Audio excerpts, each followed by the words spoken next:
Hello, everyone. Takuya here. And I'm Gabby. And welcome back to the podcast, my hoes. Welcome back. And I got to say here, guys, it has been a ton of fun going through all these varying stories. Thank you to everyone who's been sending in a bunch of different suggestions about things it is that we should do. If you have any ideas of podcast episodes that you want to hear, make sure to go to our website and definitely contact us and send us in ideas, as I love hearing all of them. Also, if you all want to have some fun with us, if you want to go and actually explore places in Europe and around the world with us, we are going to be leading a trip to both Peru, which is going to be in July, and also Germany. We still have some spots available. In fact, there's still a couple early bird spots that are left for the German trip. So if you go and click the link down in the description, make sure that you try and get in on that as soon as you can, because that is $200 off that you can get on the trip, and you only have to pay 25% up front. Past that, you can have a payment plan option, and it makes things significantly easier for all of you. Now, that all being said, the previous episode that we did is that we went into a little bit of Holy Roman and Papal history, which I figured that since we did that, we have covered a lot of stuff that is European history, and that's not like, it's not like something that was done intentionally, though, Gabby, you have definitely said that we have done a lot of European history recently. I feel like it was a lot of history that everybody knows, you know? At least to a degree. But then again, I always end up running into the trap of thinking, oh yeah, no, everyone knows this. And then we keep on getting messages of like, why didn't you explain this more? I didn't know anything about this. So it just ends up falling into that same kind of trap. And it just turns out that this is what people had been requesting at the time. But I did see something that would be incredibly fun. And I said at the end of the previous episode that we were going to be going into the story of Ibn Battuta, which I'm probably going to mispronounce a lot of names in here, but I'm going to try my absolute best to work with this because there's going to be a lot of varying Arabic. And when I say Arabic, I just mean Muslim names, and it's going to primarily be from the lens of Arabic writers, though there are many, many, many more. How familiar are you with Ibn Battuta, Gabby? Not at all. Then that is pretty much everyone. That in the Western world, when we go and study a lot of different explorers in history, usually you're thinking Europeans, right? Like when you think of the age of exploration, you're thinking of Europeans in the 15th and 16th century, like Christopher Columbus and others. Sail the ocean blue. Literally that, out to discover the new world. Or in the case of earlier ones, you think of like Marco Polo. And Marco Polo was not just a pool game for anyone who is curious. No, we're talking about the Venetian explorer that was known for the book, The Travels of Marco Polo, which describes his voyage and experiences in Asia. Polo would travel extensively with his family, journeying from Europe to Asia over the course of 1271 to 1295, and he would actually be in China for 17 of those years. Around 1292, he left China and went back along the way. Like he went back to Europe. When he did so, he even had adventures where he went and escorted a Mongolian princess who was supposed to be sent to Persia. It is fascinating, and I know he deserves his own story, but we're going to get right back into that whole European thing again, so we're going to talk about that at a later time. Either way, the reason why I bring that up is that there is an individual in history who arguably traveled the most that we have on record of anyone in the, I'm not going to say ancient world. That's not the right terminology here. This is a person who traveled, God, I don't even know, what was the distance in here? Something like 75,000 miles? Mr. Worldwide. Literally, he was Mr. Worldwide before any of this. Before Pitbull was Mr. Worldwide. Before Pitbull was ever a thing. This is Ibn Battuta, the greatest medieval Muslim traveler in history and the author of one of the most famous travel books, the Rihla, which is just like the travels. Now, the actual book title that we're talking about here is A Gift to Those Who Contemplate the Wonders of Cities and the Marvels of Traveling, which is a way longer title in the first place. But also, weirdly enough, Battuta, unlike Polo, did not actually keep any journal whatsoever of his travels. Like, this guy traveled for 25, 30 years, and he never kept a journal from which to translate his thoughts later into an actual, like, book.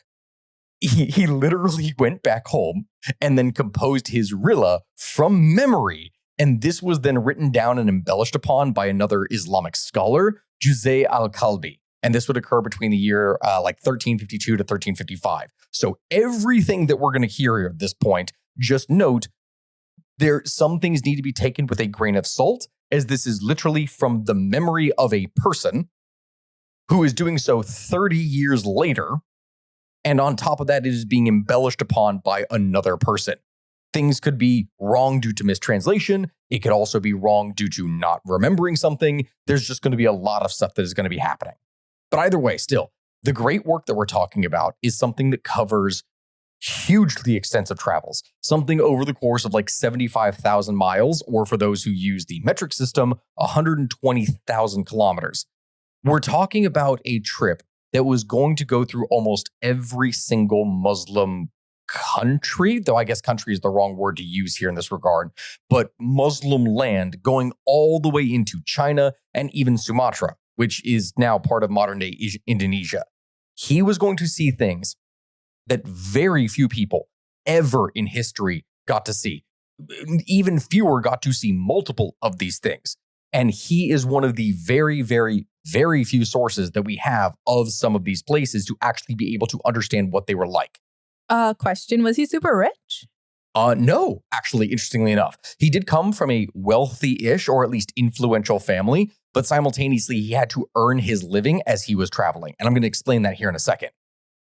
So Ibn Battuta was born in the non-European quarter of Tangier, Morocco on the 25th of February, 1304. And his full name, get ready for this, all right, as it is given in the Rilla, was Shams al-Din Abu Abdallah Muhammad ibn Abdallah ibn Muhammad ibn Ibrahim ibn Muhammad ibn Yusuf al-Lawati al-Tanj ibn Battuta.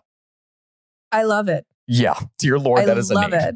Imagine filling in, when you take the SAT or the ACT and you have to do the bubbles for your name. Oh my Lord. I had a super long name, so I would be like sweating.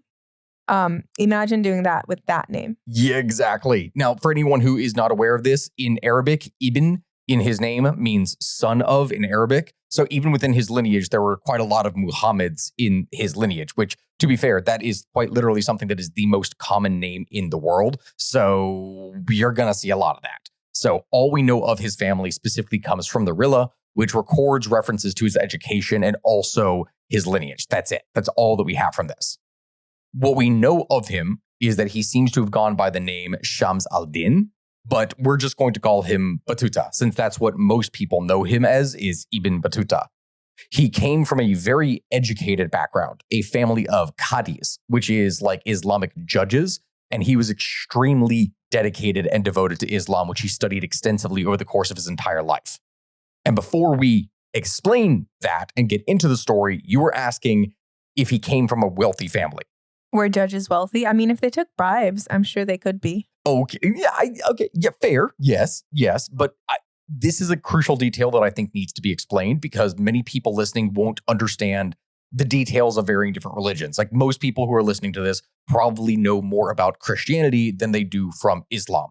And so what I'm going to be explaining here directly comes from the Encyclopedia Britannica for anyone wondering. But what a qadi is a Muslim judge who renders decisions according to Sharia law, like Islamic law. The qadi's jurisdiction theoretically includes civil as well as criminal matters, but in most cases, it is primarily a civil thing, especially in relation to advice and marriage and these kinds of things. In modern states, like if you look at it nowadays, these are things that still exist, but the qadis that exist now generally only hear cases that are related to your personal issues and religious customs, like those involving inheritance, marriage, and divorce, stuff like that. But originally, the qadi's work was restricted to non-administrative tasks like arbitrating disputes, rendering judgments in matters that were brought before him, and eventually they would go on to assume a lot of important managerial roles within communities. Things like literally being the guardians of the property for anyone who is orphaned. Like if you had a bunch of soldiers who went out and then they got killed, and there's orphans that are left behind, the property would be overseen by the judges to make sure that they don't get taken advantage of and abused. Also, this applies to people who had cognitive disabilities or just really in general others that were not capable of actually overseeing their own affairs and interests. He even had control of marriages for women who did not have any parents. Like let's say that they didn't have a father or an uncle or an older brother or someone that was supposed to be managing their marriage, right? In that scenario. What does it mean managing them? Like managing them getting married or managing them being married? Both. Explain. Well, specifically in this case is like if you had a person who, let's say that they had no male relatives, then that means that in their marriage, it would be the qadi that would be the person that would be there to kind of protect them, to oversee them. And in the case of like a person who is getting married, the way that that would be organized or controlled, there's a variety of different ways this could happen. And I'm not going to speak for literally all societies, but generally a qadi would be able to oversee and influence how, like, if a marriage was even going to go forth, because it would be almost like being a guardian for an orphan. That sort of thing. Makes sense. Even though there are cases of women having more or certain rights within Islamic societies, there are many other cases where they do not, and are specifically, they have a guardian that actually has to control things. It really varies depending upon the time, place, and area, and the specific culture that is involved. But that's what we're referring to here. Theoretically, though, the qadi's decision was final in all matters, at least theoretically, which is something that within these communities gave them very powerful roles in Muslim societies. And because the qadi performed an essential function in early Muslim society, the requirement to actually be one of those was something that was very carefully controlled and stipulated. It had to be an adult Muslim male of good character, so no one who was corrupt, though obviously things could happen. They had to possess sound knowledge of Sharia law and was a free man. You could not have a slave that would grow to become a qadi. That couldn't happen. In the 7th and 8th centuries, the qadi were expected to be capable of delivering or deriving the specific rule of law from their sources in the Quran. They had to know the hadith, the traditions of the prophet. They had to know the imja, the consensus of the community. They had to know all these varying details. And although this was the ideal of what was supposed to happen, in practice, Muslim states began to appoint qadis on the condition that they issue judgments according to a very specific school of Islamic law. Because with time, Islam would splinter into varying different thoughts of law for how it was supposed to work. And this was done specifically to guarantee rulership control of the region, and also to guarantee that it was actually predictable and they knew what was going to happen.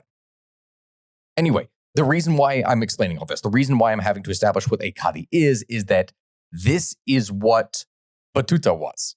He was a qadi. He was very well educated.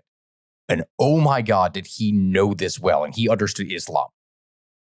According to the records, he memorized the Quran, and as he reports, would sometimes go and recite it in its entirety twice a day, like during his travels. How long is the Quran? It's pretty extensive. I don't know the actual page count of what it would be, but you're talking about reciting something that is essentially the Bible. Yeah, but you can't recite the Bible twice in one day. No, and it's not as long as the Bible. Like, it's not. But still, that is reciting an entire book twice per day.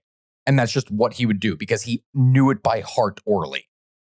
In June of 1325, this is when he decided, as a young man, I think he was 21 years old at this point, he decides that it is time that he goes on his first pilgrimage to Mecca. And there he would write, quote, "I set out alone, having neither fellow traveler in whose companionship I might find cheer, nor caravan whose part I might join, but swayed by an overmastering impulse within me and desire long cherished in my bosom to visit these illustrious sanctuaries. So I braced my resolution to quit my dear ones, female and male, and forsook my home as birds forsake their nests. My parents being yet in the bonds of life, it weighed sorely upon me to part from them, and both they and I were afflicted with sorrow at this separation." This was going to be the Hajj, which for people not familiar with Islam, that is the sacred pilgrimage in which you actually go to the holy sites in Mecca. This is where you go to the Kaaba. This is where this is easily the holiest site in all of Islam. Now, initially, he set himself only up to specifically accomplish the pilgrimage. He didn't really have any kind of thoughts about going further than Mecca. There was no plan to become Mr. Worldwide, as you said, Gabby. That wasn't supposed to happen.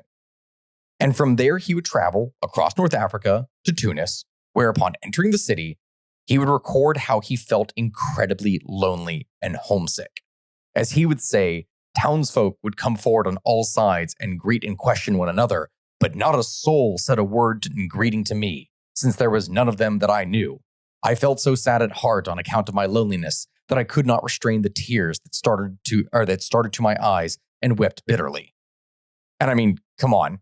Look, back in the day, travel was not easy. You and I travel a lot. Like, we do this a lot. And even then, we still can kind of get homesick and tired of it from being away for a time. I think it only happens when you're in like a town or a city where it's just you're not vibing with it. Yeah, and then you're it's like, true. ooh, time to go. And you got to think about this, though. Back in the day, it would have been way harder for people. I mean, it's much harder, longer, and way more scary of a journey. Literally anyone in this scenario would feel a little bit homesick, you know? But when he did this, he was being consoled by a fellow pilgrim who introduced him to other educated men. And with this help, he was able to find lodging at the College of Booksellers. From there, he would leave Tunis for Alexandria, Egypt, in the company of a caravan for protection on the road, which is a strategy that he would very oftentimes employ throughout his travels. Because back in the day, you didn't really want to be traveling alone. It was very risky from, bandits, disease, literally anything could happen.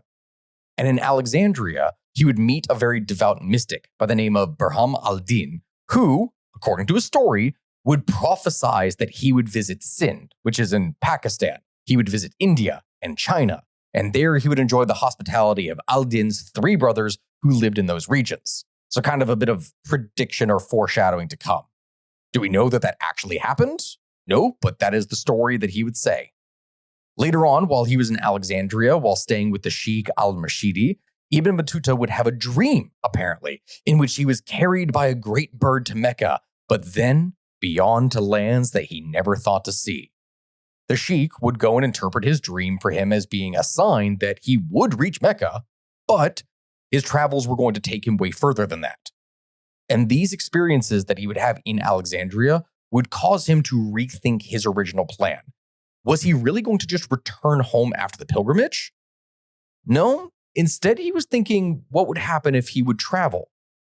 Not for the sake of going to any particular place, but just literally travel for the sake of traveling. The journey over the destination was going to be the thing that was going to be more important. It's kind of like one of those things that we do. You know how like when we're planning to actually go to a place, we're like, hey, do we want to make a plan of every single site that we're going to be going to? No, we're just going to freaking go. You just go for it. We just literally go for it and see what it is that we find. And we ultimately end up having a lot more fun, I think, because then we don't have to stress about going to each and every single thing and hitting every single target, Well, either way, from Alexandria, he would go to Cairo. And from there, he would move through Palestine and Syria towards Mecca. And when he would travel through Palestine, he would write, quote, I visited Bethlehem, the birthplace of Jesus. The site is covered by a large building, and the Christians regard it with intense veneration and hospitably entertain all who alight at it. And upon reaching Jerusalem, he would marvel at the Al-Aqsa Mosque, writing that the sacred mosque is the most beautiful building, and it is said to be the largest mosque in the world. In Damascus, he would say that it was the city which surpasses all other cities in beauty, as he would write that he would record the generosity of the government and the upper classes in providing endowments to those that were less fortunate and for developing varying parts of the city. This was going to be something that he would marvel at, just the differences in all the varying peoples around the world. And he, in particular, loved the beautiful old cities of Islam. He had the most to say when describing things like this. And the Hajj caravan that he had joined, that he would be a part of, that it was steadily moving towards Mecca.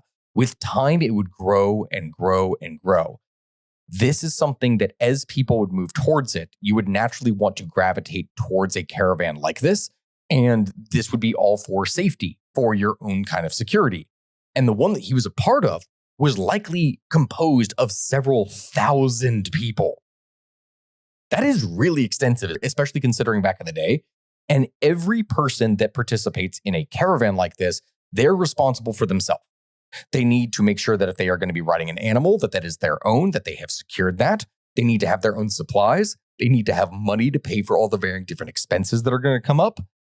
But because Ibn Battuta was still young and poor and an unemployed pilgrim, he couldn't really do much. And so he took whatever support, whatever charity, anything that he could get, and he would take it.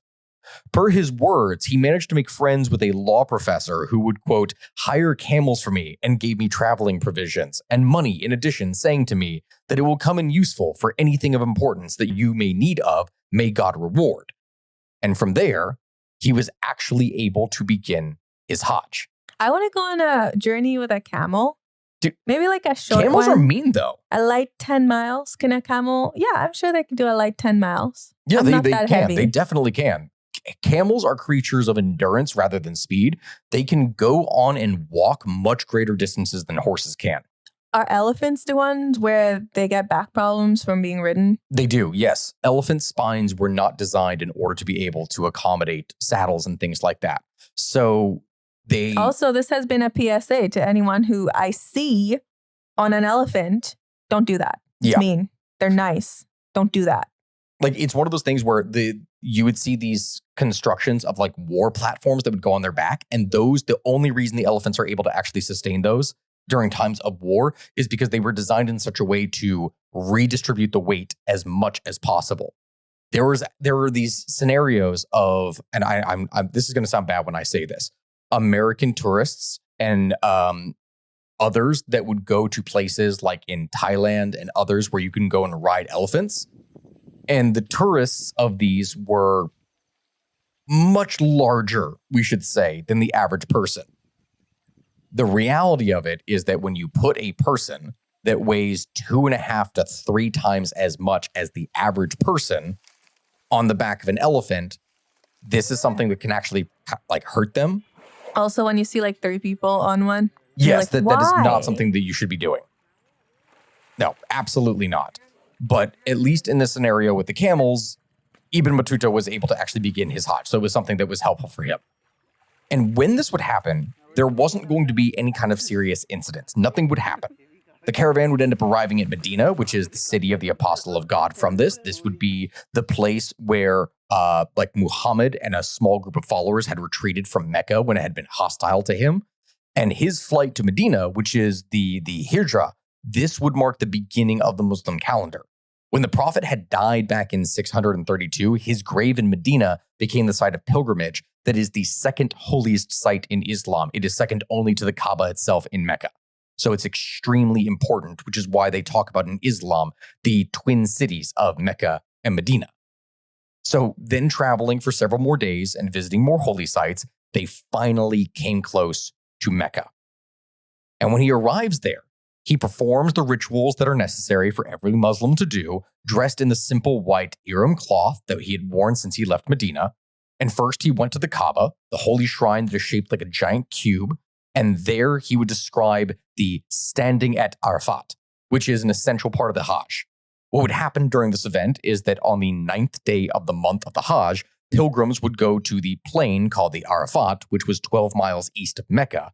And there they would stand before the Mount of Mercy, where Adam in Islam had prayed and where Muhammad gave his farewell sermon in 632. And there they would recite prayers, listen to sermons until sunset.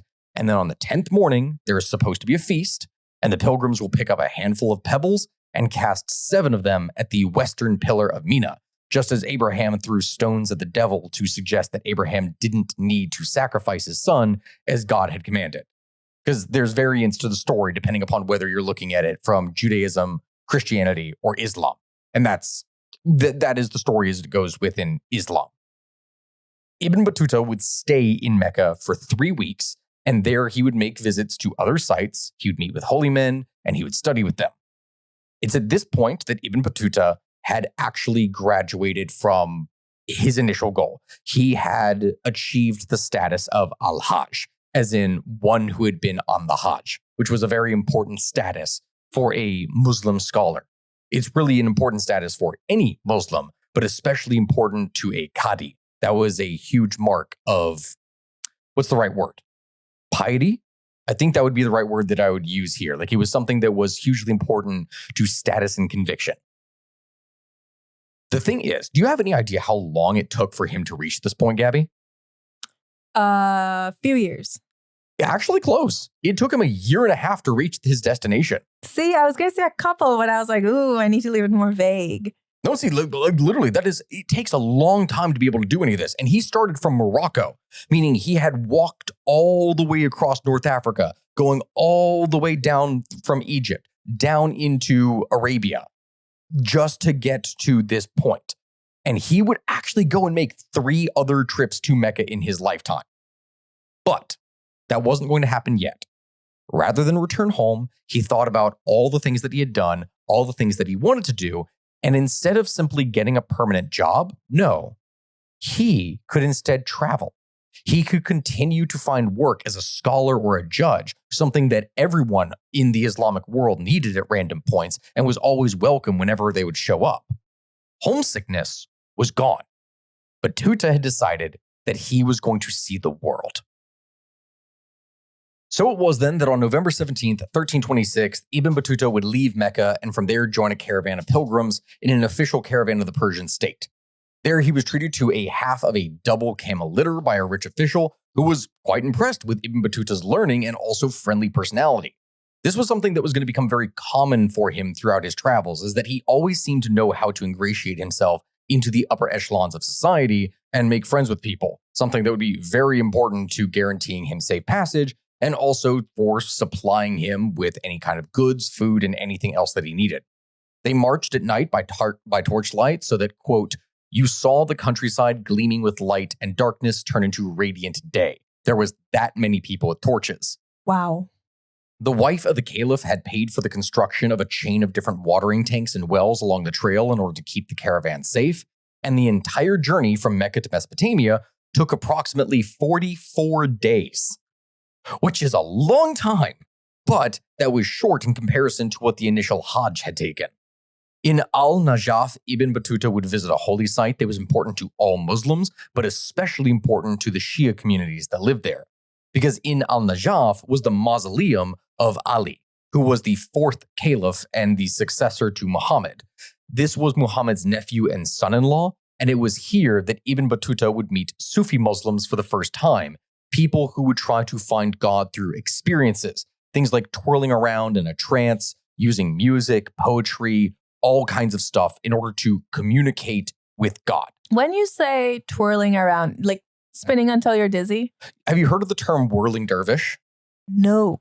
Okay, so this is an old term, and in many cases it has a kind of a racial connotation to it here. It was something that was used as a insult even back in the day. But the initial terminology for what it would be referring to for like Sufi whirling dervishes is specifically they would dance with lots of spinning. Imagine it like what our daughter does, what Joya does, where she just continuously spins and spins and spins and spins and spins. And she does it until she gets super dizzy and falls over laughing. This is pretty much what they did, along with many, many, many other things, because the senses that they tried to impart upon their body was to give them an almost out-of-body experience without actually having, substance abuse or anything like that. Okay. So spinning, doing these actions, imagine it like a much more lively variant of some of those churches that you would see in the United States where they would be taken over by the Holy Ghost. If you've seen anything like that, like the yes, videos of it. Have. Okay. Where I'm from, we have something called a Shouter Baptist. Not sure if we have that in the US. I just know that's what they're called back home. And they would do these TV shows where they would do that. It was always interesting to watch the live streams of the sermons. Oh, I bet. And the thing about this, and I have to specify this because when I mention Sufi Muslims, it would be a disservice for me not to mention that this is one of the variants of Islam that has been continuously discriminated against in many parts of history. Like when hardline Islamic extremist factions would come into power, Sufi Islamists in general are seen as heretics by many of these and have a tendency to be eradicated. Why? Because they're seen as something that is God, how do I even explain this? That it's seen as a kind of heresy for some hardline Muslims. Okay, so they're seen as not being real Muslims. What? Yeah. Is it like how sometimes in Christianity people look at other Christians and they're like, you're not a real Christian? Sort of, yes. And you know how there was that whole thing with the Jesuits and what they would do to convert natives for like ingratiating some of the natives' beliefs into Christianity and in order to try and make the transition easier? Yes. Sufi Muslims would oftentimes be in areas that were more multicultural, and they tended to do the same kind of thing of taking upon some local customs and other thing and integrating it into their practices. That was something that made them be viewed by more dogmatic Islam sects as being heresy. So they had a tendency to be strongly discriminated against. But when he witnessed this was something that he was fascinated by it more than anything else. So once he left this region after leaving Tlemcen, the small caravan would travel the green-brown valleys for several days at a time without encountering any towns. The only people that they ever managed to encounter during this time were Berber camps and groups of camel herds. This is where they would then arrive at Basra, something that was a city that was famous in Islamic history. But Ibn Battuta was very disappointed by this. This was a city that years before had been famous for being utterly beautiful. But the city had drastically shrunk in population and importance from what it once was. When he'd attended a Friday service in the mosque, he was surprised that there were large amounts of errors in grammar that was being committed by the leader. He learned that in this town, there was not a man left who knew anything about the science of grammar. It had transformed from a city of beauty and wonder and education and learning to a complete backwater. And you may wonder, why did that happen? Why did that happen? The Mongols killed everybody. That checks out, actually. Yeah, that'll do it. That'll do it. Yeah, we're going to talk about this a little bit, I'm sure, when we go into some of the Mongol conquests when talking about those in history. But do you remember that when I talked about the Tamerlane and other different Mongol conquerors who came in and built literal pyramids of skulls? Sometimes when you say something so brutal, I just block it from my memory. Yeah, so the Mongols had come in here earlier, and this is before Tamerlane.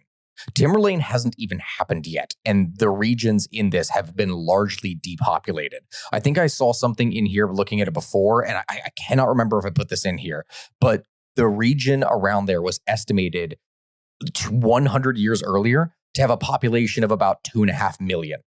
And that was reduced to around 700,000. I think it was the number, or it was a ridiculously small number, like reduced by over 75% by the time that Ibn Battuta arrives, because that many people had been killed. It was, or not even by the time that he arrived, but afterwards with Tamerlane, it was horribly brutal.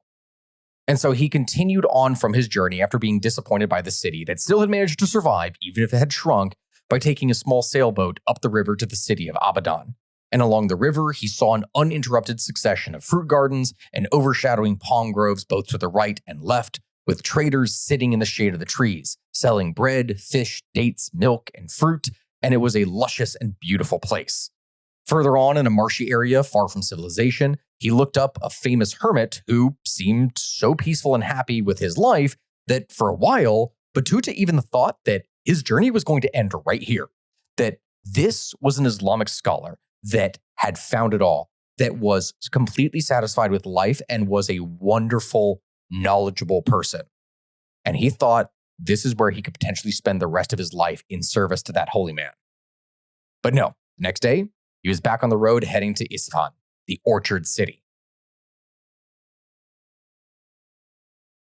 Now, Isfahan, which is in modern-day Iran, this was another city that had been destroyed by the first Mongol invasion, but the future destruction by the later Mongol leader, Timur the Lame, or Tamerlane, oh god, that was going to be so much worse. Tamerlane was the guy who would dominate all of Persia from 1387, and I'm pretty sure we did a patron-exclusive podcast episode on specifically that guy. His invasion of one city of Isfahan alone, that led to more than 70,000 deaths, and this is where the records would say that he stacked heads like pyramids, which is quite brutal. Ibn Battuta would lodge for 2 weeks there at a large Sufi center, and there he would see the sights, meet with religious and legal scholars, and in general just enjoy himself before moving on. Afterwards, he would go and visit Shiraz after traveling another 300 miles to the south, and Shiraz, luckily, had not been destroyed by the Mongols. The thing was, it was way too far south and it was way too hot. It wasn't a climate that was suitable to be able to be reached by the Mongol hordes. So the city actually ended up surviving, and this would end up growing in massive size due to the sheer amount of refugees that were fleeing from the north. The arrival of well-educated fugitives would stimulate this huge cultural growth in literature and art and everything, which would amaze Battuta, who would say that, quote, its inhabitants are handsome in figure and clean in their dress. In the whole East, there is no city except Shiraz, which approaches Damascus in its beauty of its bazaars, its fruit gardens, and its rivers. It was astounding. And it was here that I found a very funny story over the course of researching this, that Ibn Battuta heard of the miracle of a sheikh there, a local leader. And the whole reason that I put in this in the first place, Gabby, is because I knew you would appreciate it. It is the story of a guy who got saved by an elephant. How?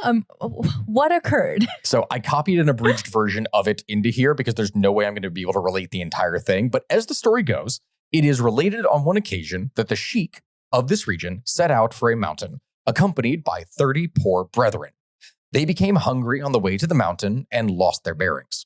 They asked the sheikh to allow them to catch one of the small elephants, which are exceedingly numerous in that place and are transported to the capital of the King of India. The sheikh forbade them, but their hunger got the better of them. So they disobeyed his instruction, and seizing a small elephant, they slaughtered it and ate its flesh. The sheikh, however, refused to eat it. That night, as they slept, the elephants gathered from every direction and came upon them. They went about smelling each man and killing him until they made an end of all of them. The elephants then smelled the sheikh too, but offered no violence to him. One of them took hold of him, wrapped its trunk around him, set him on his back, and brought him to the place where there was some habitation. Then the elephant, as it came near the people of the village, seized him with its trunk and gently lifted him off his back to the ground in full view of them. The people then came up and touched his robe for a blessing and took him to their king, where he received a reward for 3 rubies. So as the story goes, what ended up happening is they go out there into the middle of nowhere, they get lost, the men become hungry and they kill an elephant to eat it. This is apparently in a number of Muslim societies very bad luck. Like, you do not want to eat the flesh of an elephant. Well, technically you can. There are a number of people who believe that the eating of elephant flesh is prohibited in the Quran. It varies depending upon the time and place, but for others will say that it's extremely bad luck. And this is why they did not do it. So it's a funny little story about a guy who actually ends up surviving by not eating something while everyone else around him get killed. Either way, from here, Ibn Battuta would continue on with other traveling companions and eventually arrive at Baghdad, which was at one time the capital of the entire Abbasid Empire.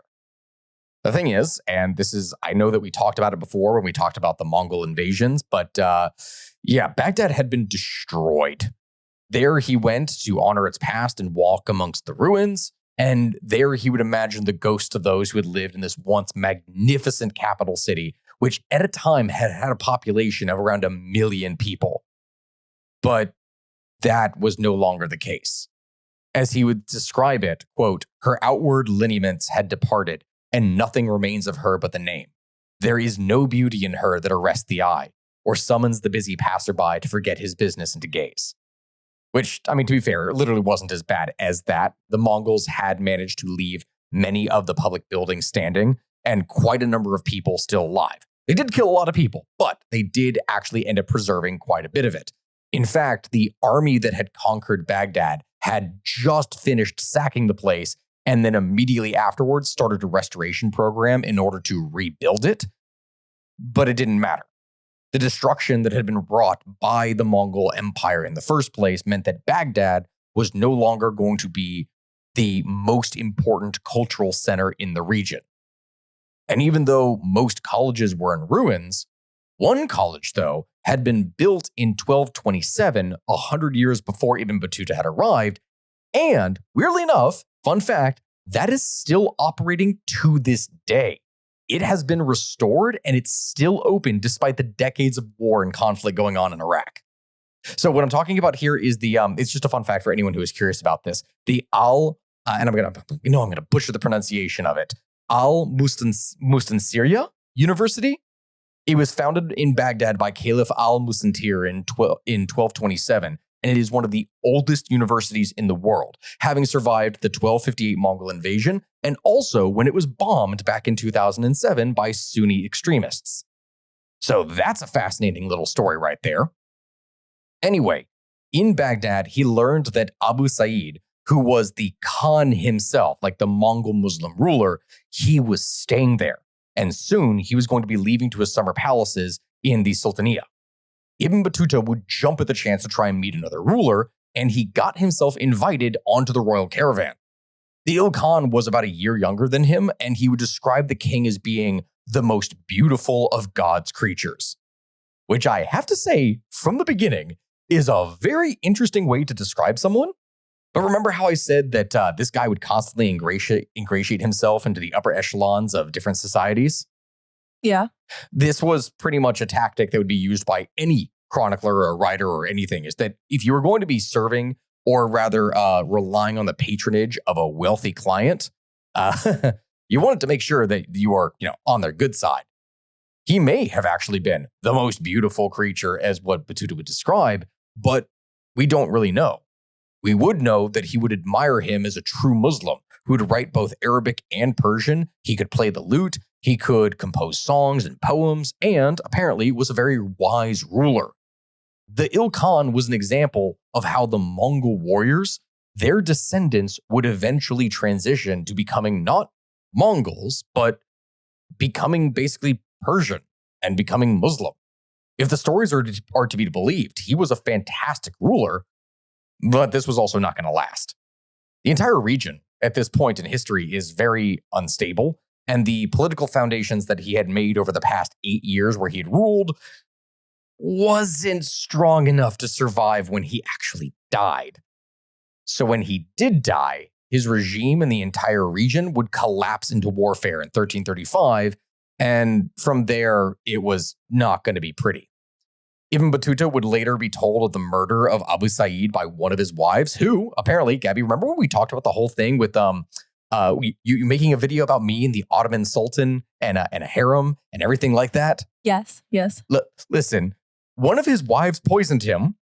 Okay. One of his wives. One of his wives, yes, because he had multiple. Maybe they all plotted it together. Maybe they were sick of him. Well, no, but apparently this one did it, according to the story, because she was jealous of him loving another one of the wives. Honestly, I could see that happening. But you see is exactly why that was something that was never really all that stable. There was always competition and jealousy. Yeah, but it's like a reality TV show, but IRL.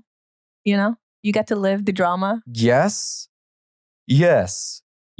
live, or in this case, literally be poisoned. Oh, I wouldn't be poisoned. Well, I might be if one of the other wives hates me, I guess. No, very well could happen. That was a thing that happened. And they would also try to poison your children. Not fun. Not fun indeed. Sounds very stable, honestly. Anyway, that's why I'd let you have 5 wives. I don't appreciate that thought. But after he would die, the emirs, which are the military leaders of society, they would end up fighting amongst each other for leadership. But that has not happened yet at this point of the story. For now, it's just fun travels. So Ibn Battuta would continue with the royal caravan for 10 days. And from there, he would decide to join a part of the caravan that was going to go north to Tabriz, which was one of the most important cities in Persia and was now part of modern-day Azerbaijan, the first capital of the Ilkhans. With the advance of the Mongol army, the inhabitants of Tabriz had been smart enough to actually open their gates and welcome them into their city without a fight, meaning they didn't all get slaughtered. So Tabriz effectively became the capital of the conquering army. And this city became an extremely important place along the Silk Road, with colonies of people from all over the world, from Venice, from Genoa, from other European countries, as well as Armenians, Arabs, and even Chinese traders. It was a multicultural city that was the staging point in between East and West. There was also actually a number of Christian churches there. This city was one of the greatest centers of learning and culture in the world after the Mongol invasion. And Ibn Battuta spent almost no time exploring Tabriz, though, because he had to get back to Baghdad and join another Hajj caravan. On his way back, he would tour other places, some of them being described by Marco Polo, which is the guy we talked about before, the Italian traveler who had gone to this area 55 years earlier on his way to China. And once he was back in Baghdad, the governor would show him charity by giving him a camel litter. He was then expecting an easy trip returning home, but you know what happened? It was not an easy trip returning home. No, in fact, you could say that the trip was pretty shitty. What happened? Dysentery? Literally dysentery. Yeah, I love how you knew where I was going with the pun for that. He literally got sick with like dysentery and was just shitting himself the entire way back. So reportedly, he had to get down from his litter many times a day in order to relieve himself. And by the time he got to Mecca, he was incredibly weak because he was constantly shitting himself. By this point, naturally, when one is suffering from dysentery, Ibn Battuta needed a rest. In like over the course of a year, he had managed to travel some 4,000 miles. He had crossed many different mountains, deserts. He had visited some of the greatest cities of Iraq and Western Persia. He had met with scholars, with saints, judges. He even met a literal Mongol king. And after around 1 year in Mecca, where he would live a life of prayer and learning and brotherhood and friendship, well, he got bored and he needed to travel again. Me. Yep, literally, that's what ends up happening with us. Every time we come back, they call, man, I'm so tired. I don't want to travel anymore. Is here for more than 2 months. Not even 2 months. We I wanna don't think travel we've again. made it to 2 months. It's usually like a month and we're like, ooh, this is kind of boring. True, but that honestly, half of that is not our own fault because we'll usually end up having some kind of event or something else that we have to do for work and actually travel. Yeah, true. It's only the last 2 trips that we've been able to take here ourselves to do just because we wanted them versus because we had to go to an event. Either way, he was going to travel again. And this time, he was going to go to Africa. So after Ibn Battuta had lived and studied in Mecca for a year, he started his next adventure. From Mecca, he would go on to Jeddah on the Red Sea coast, where he and other pilgrims would be crammed onto this tiny little ship. The region here in, that's not the right word that I should use here, but it's like the Eastern Islamic region going into the Indian Ocean. The type of ship that they used here was called a dhow. And this was a very good ship, a design which was used for like over 1,000 years. And this was Ibn Battuta's first time traveling at sea. He had never done this before. So as you can probably guess, he wasn't really looking forward to it. The Red Sea is not normally easy to navigate. It has a lot of coral reefs. It's got a lot of rocks under the waterline. Storms were very common here, as were pirates who were going to wait for the ships with travelers so they could rob and kill them. And ships, especially something that was a smaller dhow, though it was great in places like the Mediterranean, they were, and good at riding the winds for the monsoons, they were quite weak in a storm, which made the trip very hostile and a very real possibility that everything could have just collapsed and they may not have ever gone to their destination, which in this case almost happened, at least per Battuta. As he would say, quote, "We traveled on the sea with a favoring wind for 2 days, but thereafter the wind changed and drove us off course. The waves of the sea entered in amongst us in the vessel, and the passengers fell grievously sick." In other words, this very shallow vessel that they were in was getting just constantly bombarded by waves that was going over top into the boat itself. And from that, he and others got really sick, like really seasick. Eventually, the ship would have to head for shore, and fortunately, Ibn Battuta and the other seasick passengers were able to then rent camels and continue south on land, because quite literally, they gave up. They could not do it anymore. They could not go by boat, even though it technically speaking should have been faster. This is like realistic travel adventures. Literally, the it novel. is. Very real risks. Yeah. And when he would go there, he still would go to all the coastal cities. He would go and visit there. He would go to the villages and the high mountains of Yemen. And in Taiz, which was high on a mountain slope, he would end up staying with a sultan who would give him a horse. And after a brief stay in Taiz, he would continue down to the coastal city of Aden, which is the city that guards the entrance to the Red Sea. And there was a place that was extremely rich, especially thanks to his geography. What do you mean? Well, you see, Aden was a city that was built in the crater of an extinct volcano, with the eastern side being exposed to the sea. And the harbor was surrounded by stone walls and sea gates for protection. Because of where it was situated, Aden was able to charge a tariff on, a tax on basically any kind of good that came through this port. So ships were constantly bringing spices, medicinal herbs, dyes, cloth, iron, steel, silk, cotton, pearls, literally anything you can imagine of value, they were bringing it here.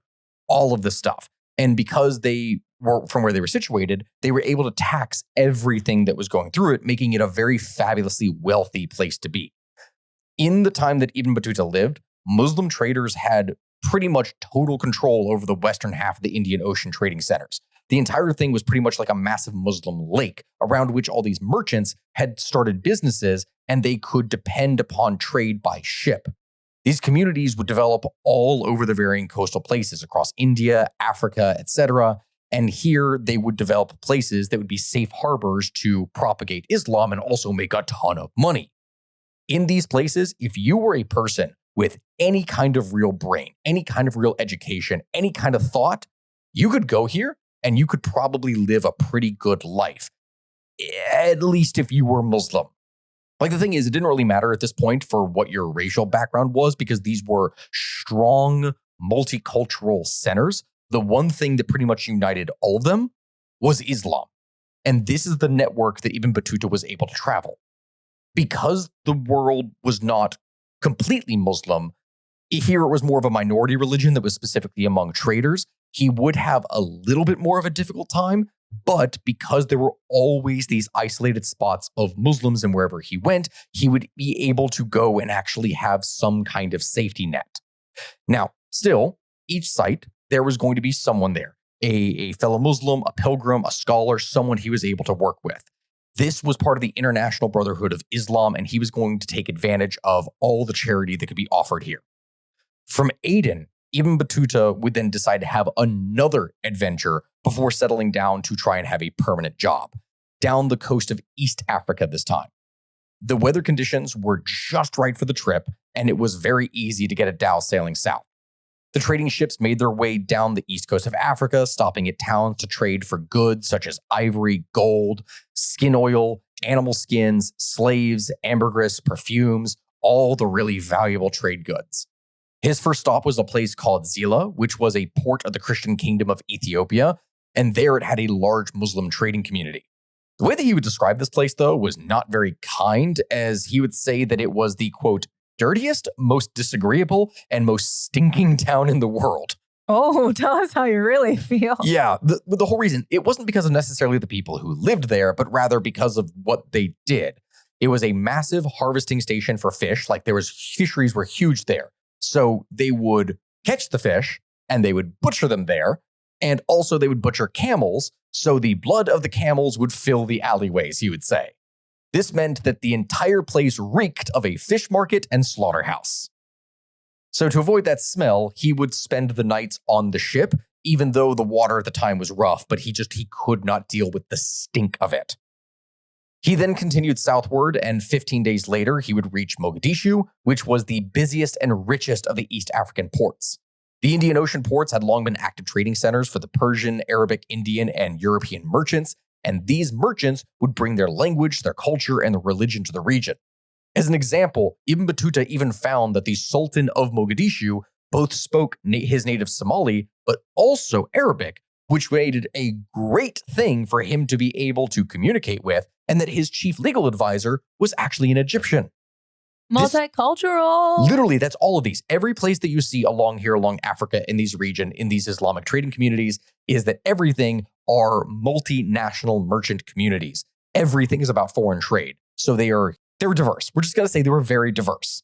And they were largely populated in the outskirts by Black Africans that would speak African languages like Somali in Mogadishu and Bantu further south. And what would happen, remember how I said that if you were a Muslim merchant with any kind of degree of brains, you could go down there and make a good fortune? These landless but somewhat wealthy Muslim men would end up going down from Arabia and other regions, and they would make their fortunes in these spots along the coast of Africa, and they would intermarry into the local tribes. So they would oftentimes have wives that were there as well as back home. In some areas, this coastal mingling of languages would eventually develop into the language we know today of Swahili. Because Swahili was a combination between local African languages and Arabic. And that's where that comes from. Since Ibn Battuta was a genuine, real scholar of Islam and law now, he was a very welcome guest for all the local officials that loved to have him. Everywhere he went, there would be feasting. He would meet with important people. This would go on for weeks before the ship would then continue southward to Zanj and then Mombasa. And from there, he would continue to the islands of Pemba and Zanzibar, and finally arrive at Kilwa, in what is now today part of Tanzania. This was a hugely important trading city, something that remember when we were talking about varying different African kingdoms, I specifically talked about Kilwa and Zanzibar. This is something that probably deserves its own episode in the future here. This was a ridiculously rich city, famous for its gold, and its citizens had a very high standard of living. The ruling class lived in stone houses that were up to 3 stories high, which was very rare, especially in these parts of Africa here. And these places even were equipped with indoor plumbing. Most of the population also lived in mud-walled houses with thatched roofs, but it was significantly better than most huts that other people were living in. Ibn Battuta there probably would go and pray at the Great Mosque Kilwa, which was one of the major important Islamic sites of the region, but that thing is now in ruins. Because Ibn Battuta would go and describe this and in intricate detail, it is an extremely valuable resource. Because the unfortunate reality is that, again, the entire thing is in ruins, meaning his is one of the only key sources that we have to study, and so historians have to look at specifically his descriptions to know what things actually looked like. Which is sad, but also on the same end, cool. Because if this guy had decided to just not travel, we probably wouldn't have descriptions of all these things that were major important sites. Like the Stinky City. Like the Stinky City, exactly. So Ibn Battuta would stay in Kilwa for about 2 weeks, and with the changes in the monsoon winds, which that's the thing, the traders follow the season of the winds for what would happen for their for when they shift south and north. This is how they know where it is that they're supposed to go. This meant that with them shifting north, it was time for him to go back. And so a month later, he was back in southern Arabia, and from here he would decide on another short adventure, this time to take a small ship to the Gulf of Oman. But because he did not like the crew of the ship, he and a friend decided that they would just go to Kalhat on foot. I thought you were going to say they decided to just sail their own ship. Nope, they decided to go on foot. They got a guide that they hired to help them, and this almost cost them their lives because that guide tried to kill them. Of course. The guide tried to kill them and rob them and take their clothes and valuables, but fortunately, Ibn Battuta had a spear, and he was able to get it and then control the robber until they were able to break free. And finally, after becoming extremely sick and thirsty and walking with swollen and bloody feet, they would arrive at Kalhat, and he would stay with the governor for 6 days and recover. After this point, he was thinking about a return trip to Mecca, which would be his 3rd visit. And traveling mostly by land now, he would reach Mecca in the winter of 1330. After all of the exhausting sea voyages, climbing mountains in Yemen and traveling across the equator through the hottest places on earth and almost losing his life, he was tired. He was looking forward to a long rest. And for a time, that is what he would have. Oh, he stopped traveling? For a time. I get it. Dysentery, almost getting killed by your guide. It's a lot. The Stinky City? Yeah, thing is, it's not over. There is still more journey. Like this, at this point, it's probably like what? He's a third of the way, halfway through the journeying of what it was that he'd be doing. And that is precisely why I think that we are going to leave things here for that today. At this point, we've been talking for almost an hour. And if I tried to cover the rest of this tale, it would end up going for another, hour and a half, probably. So there's no way that we can really get into that. But this means that we're going to be doing a part 1 and a part 2. It's been a while since we actually did a multi-part series on the podcast. That wasn't the Patreon exclusive. That was like 8 parts to the French Revolution. That thing was supposed to be literally 3 podcasts long, and it ended up being 8. I'm so sorry about that for any of my patrons who are listening to this right now. But here is my promise to you. This is not going to be like the Crusades episodes, which was also like 8 episodes. And it's not going to be like the French Revolution, which was 8 episodes, I think, if I recall correctly. No, this is going to be a simple part 1 and part 2. We have actually skipped quite a lot of the little stories that have happened, but there's no way that I could have included all of that and actually moved forward in a timely manner. If you want to know those stories, if you want to read all of this for yourself, you should check out his book. You should check out the Rilla, because a good percentage of this information, when I'm not talking about context, specifically comes directly from the Rilla, which I was able to get a free PDF of. So my friends, thank you very much for listening. I appreciate all of you, and I hope you have a good rest of your day. Make sure to join us for our next episode that we're going to be covering into this, and also let us know what kind of episodes you would like to see here in the future with, whatever subjects or things that come to mind. Also, don't forget to check out the links down in the description. If you want ad-free episodes, you can check out our Patreon, which is down there. And don't forget to please sign up for our trips that we're going to be doing to Peru and Germany, because right now there are only a couple spots left for the early bird special. And if those are out of your price range, come to The Reckoning. It's in Kentucky. It's a local LARPing event. It's kind of like a fantasy type world, and we're going to be part of the Hadrian Empire, and we would love to have more friends. Some people absolutely hate this podcast. And if you hate me and you want to hit me with a foam sword, go join the other side. And then you could hit him with the foam sword. Literally, do that. Thank you very much, my friends, and I will see you next time. Bye.